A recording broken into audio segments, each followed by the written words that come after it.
Hi, this is Deepak from Yoska. We're going to talk a few things about open water swim.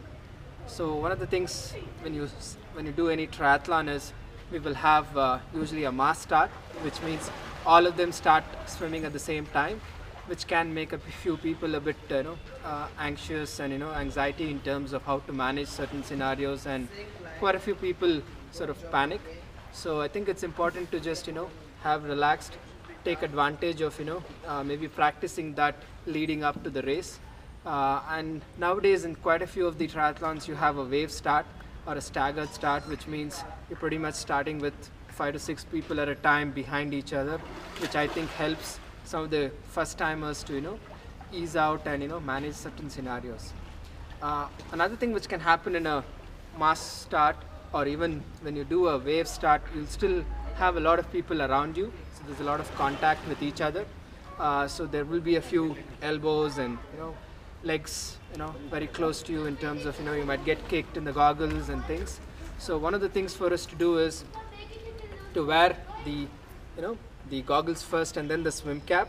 So in case due to whatever contact, the swim cap, which is quite easy sometimes to sort of slip off, you don't end up losing your goggles.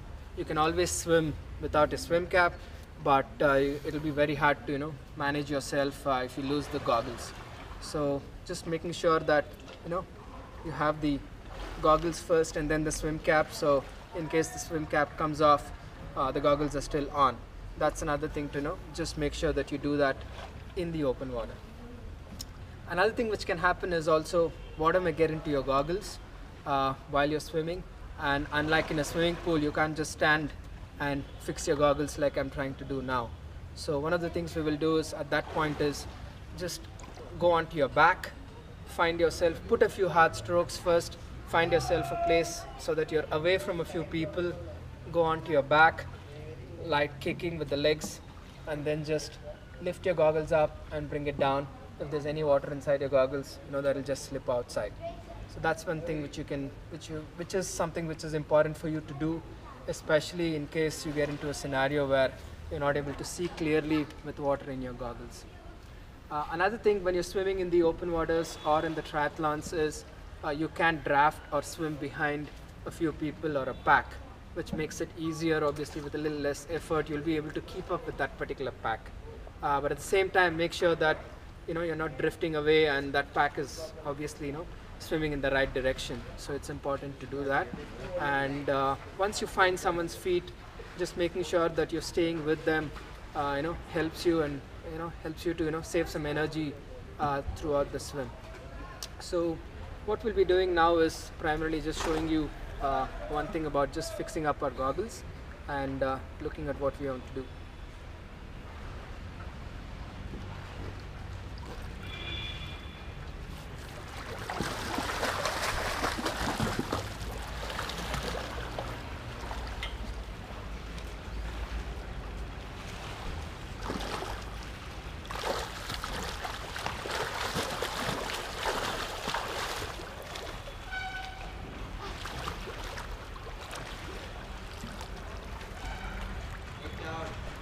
So all we need to do at that point is go onto our back, keep kicking, lift your goggles, alright, water, if there's any water in the goggles it will flip out, turn back on, swim again. But the important thing here is to make sure that you swim a little away from the crowd so that people are not swimming over you while you're trying to do that. Alright, thanks. That was Deepak from Yoska. Hope you found the information useful. Check out some of our other videos on the Yoska YouTube channel.